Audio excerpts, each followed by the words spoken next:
करना पड़ेगा, चाहे अच्छा करे या बुरा करे, कर्मों से कोई नहीं बच सका। ये चौपाई बाल कांड सी है। तो महाराज कर्म, अब मानव को ये सोचना चाहिए, विचार करना चाहिए, मनन करना चाहिए, चिंतन करना चाहिए कि हमको किस रास्ते पर जाना चाहिए, स्वार्थ पर या परमार्थ पर। स्वार्थ ही ना सोचते रहें, परमार्थ का भी ध्यान रखें। क्योंकि महाराज परहित सरस धर्म नहीं भाई,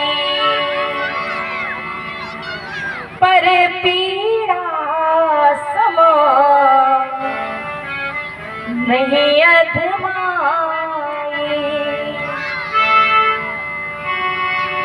परमार्थ जो करता है उसका कर्म इतिहास के पन्नों में गढ़ा जाता है, लिखा जाता है। और जो परमार्थ करता है वो साधारण पुरुष नहीं होता।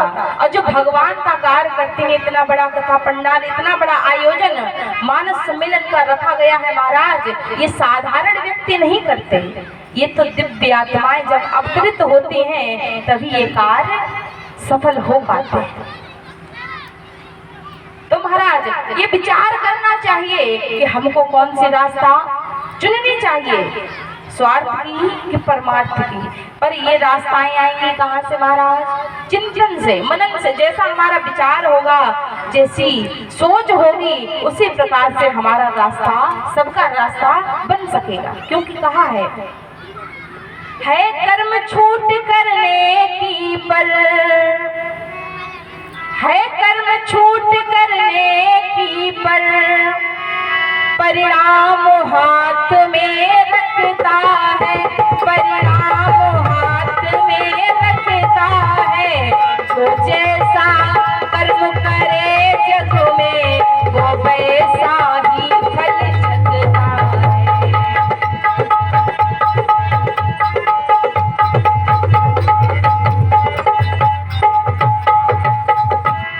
है। कर्म छूट करने की पर परिणाम हाथ में रखता है।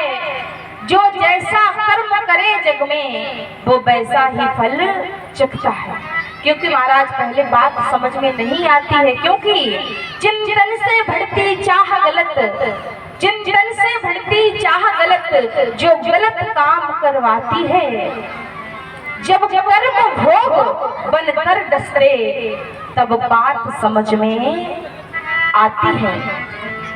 ये करना चाहिए था कि नहीं करना चाहिए था? जो नहीं सोचने योग्य करे, मानव करता क्या है? जहां नहीं जाना चाहिए वहां की रास्ता तय करता है। जो नहीं सोचने योग्य रे उस पर चिंतन चलता रहता। बस इसीलिए तो मानव का आचरण भ्रष्ट बनता रहता। क्योंकि महाराज वो स्वामी तुलसीदास जी महाराज ने भी कहा है कि सभी के अंदर सद्बुद्धि भी है और सभी के अंदर दुर्बुद्धि है, लेकिन उसकी परसेंटेज है। कैसे महाराज? 50% है सद्बुद्धि और 50% है दुर्बुद्धि। क्यों? कैसे महाराज? सुमत कुमत सब के उर रही, सुमत कुमत सब के उर रही।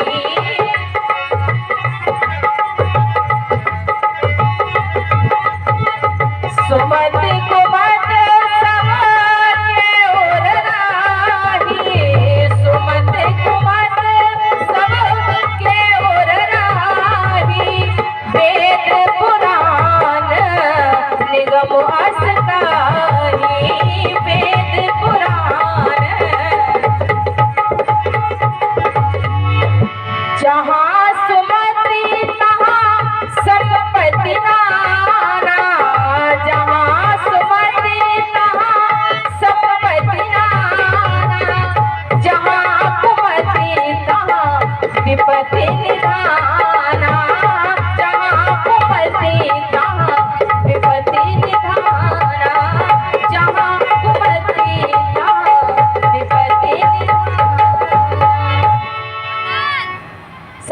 दुर्बुद्धि हर मानव के अंदर है, पर महाराज 50% दुर्बुद्धि, 50% सद्बुद्धि, 1% भी अगर मात्रा बढ़ जाती है सद्बुद्धि की तो वो महामानव बन जाता है। और महाराज वहीं पर 1% दुर्बुद्धि बढ़ जाए तो महाराज दुराचारी, पापाचारी, अत्याचारी, भ्रष्टाचारी मानव बन जाता है। कहा महाराज सद्बुद्धि दुर्बुद्धि से क्या हो रहा है? आज मनुष्य दुर्बुद्धि के कारण, दुर्बुद्धि के कारण दुष्कर्म में व्यस्त रहकर दुर्गति और विनाश की कगार तक पहुंच गया है। बचने का माध्यम एक ही है, सद्बुद्धि जगाकर सत्कर्म अपनाकर उज्जवल भविष्य तक पहुंचा जा सकता है। महाराज परहित सरस परमार्थ में काम किया था गीधराज जटायु ने, जिन्होंने अपने प्राणों की रक्षा के बारे में नहीं सोचा था, प्राणों की रक्षा नहीं की थी, मात्र मैया सीता को बचाने के लिए अपने पंखों को कटवा दिया था। एक नारी की रक्षा के लिए विचार नहीं किया था कि मेरे प्राण भी जा सकते हैं, पर महाराज परमार्थ में आकर एक नारी की, एक अबला की, एक सती की रक्षा की थी गीधराज जटायु ने। जब गीधराज जटायु के पंख कट गए थे और महाराज जमीन पर पड़े थे, सिर्फ एक ही बात सोच रहे थे, न जाने कब मेरे प्रभु श्री राम आएंगे, कब मुझे दर्शन देंगे और कब मेरा उद्धार होगा। एक ही बात बोले जा रहे थे, हे राम मेरे राम तुम कब आओगे? राम ये आंखें तुमको पुकार रही है, निहार रही है, कब आओगे मेरे राम? सिर्फ एक ही बात बोल रहे थे। इधर भगवान श्री राम मैया सीता की खोज करते करते भ्राता लखन के साथ वहीं पर पहुंचे हैं जहां पर गीधराज जटायु पड़े थे, मिट्टी में अंधे थे, मिट्टी लिपटी हुई थी। वहां पर पहुंचे और सिर्फ मुख से एक ही बात आ रही थी, हे राम मेरे कब आओगे? वैसे ही श्री राम ने सोचा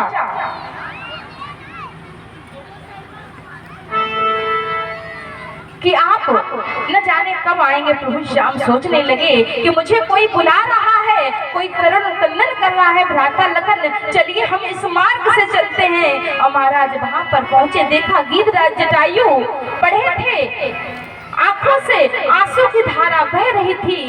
गीधराज जटायु को प्रभु श्री राम ने उठाया और अपनी जंघा पर सिर रखा, कहा, रे गीधराज जटायु तुम्हारा हाल किसने किया, कैसा हुआ? कहा, क्या बताए प्रभु, मेरे पंख किसने काटे? ये तो काटे नहीं, मेरे ऊपर उपकार किया है उस दशानन ने। क्यों, क्या हुआ? बताया, क्या बताए? आज मैंने मैया जानकी को बचा नहीं पाया और ले गया वो रावण, ले गया दशानन और मैं देखता रह गया, नहीं बचा था। गीधराज जटायु कहने लगे, नाथ दशानन यह गति कीनी, देखल जनक सुता हर लीनी। नाथ दशानन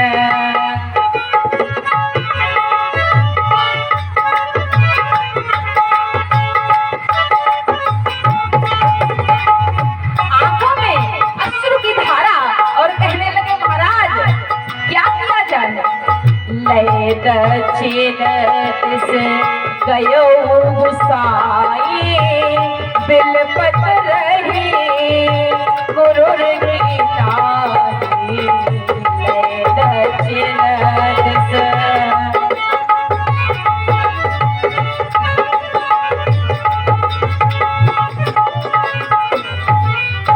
प्रभु मेरे सामने बुद्ध दशानन मैया जानकी में ले गया और मैया सीता सोचती रही मुझे कोई बचाए, लेकिन नहीं मैं बचा पाया। और उसने मेरे ऊपर पंख काटकर मेरे ऊपर उपकार किया है। अगर मार देता तो मैं आपके दर्शन नहीं पा सकता। और उसने उपकार करके आपके दर्शन की अभिलाषा जो मेरे मन में थी वो आज पूरी हुई प्रभु। और मैं मरना इसलिए नहीं चाहता था, मैंने बड़ी मुश्किल से अपने प्राणों को बचाया।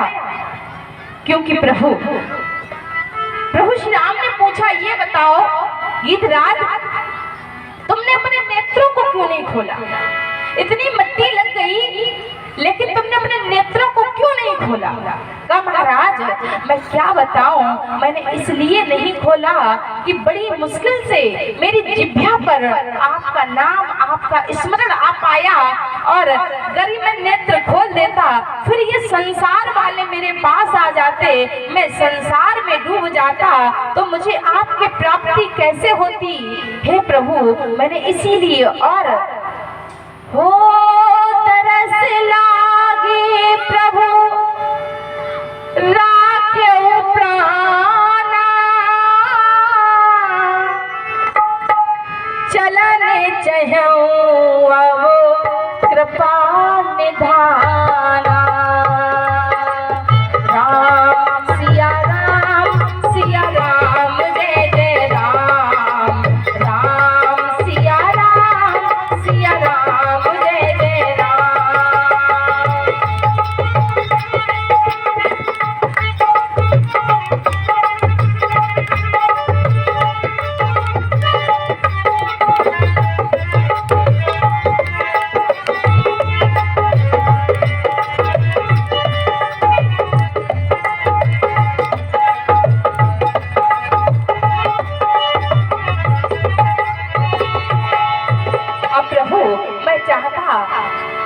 तो उस समय अपने प्राणों को छोड़ सकता था, लेकिन प्रभु मैंने सुना है संतों के मुख से, शास्त्रों से सुना है, जाकर नाम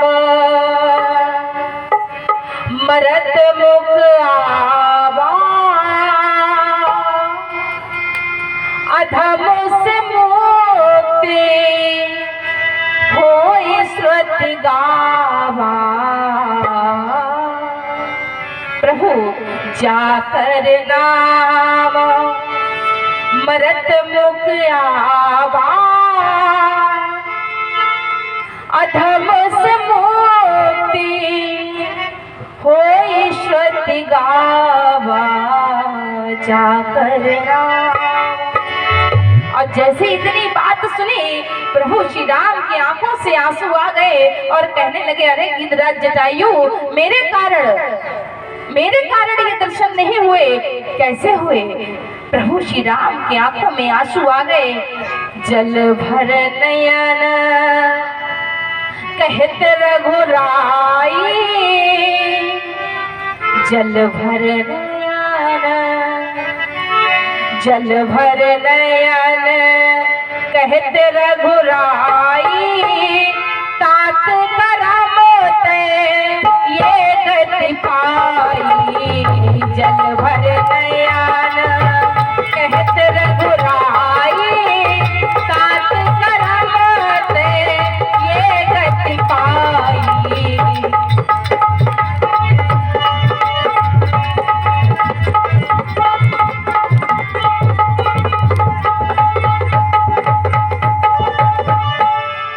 प्रभु श्री राम की आंखों से आंसू की धारा बहने लगी और कहा, गीधराज जटायु ये मेरे ऊपर ये एहसान मत ला दिए, क्योंकि ये आपका हाल और आपको ये सदगति प्राप्त हुई है तो मेरी वजह से नहीं हुई है। क्यों? क्योंकि तुमने सत्कर्म किया है, और जो सत्कर्म करता है तो उसका स्वतः ही उद्धार हो जाता है, उसका नाम इतिहास के पन्नों में लिख जाता है, गढ़ जाता है। गीधराज जटायु ये मेरे कारण नहीं हुआ, तुमने एक नारी की रक्षा की, एक स्त्री की रक्षा की, इस कारण तुमको ये सदगति प्राप्त हो रही है। क्यों महाराज? अभी बताया था, है छूट कर्म करने की पर परिणाम हाथ में रखता है। जो जैसा कर्म करे जग में वो वैसा ही फल चखता है, कर्मों से कोई नहीं बच सका। इसीलिए महाराज कर्मों के फल से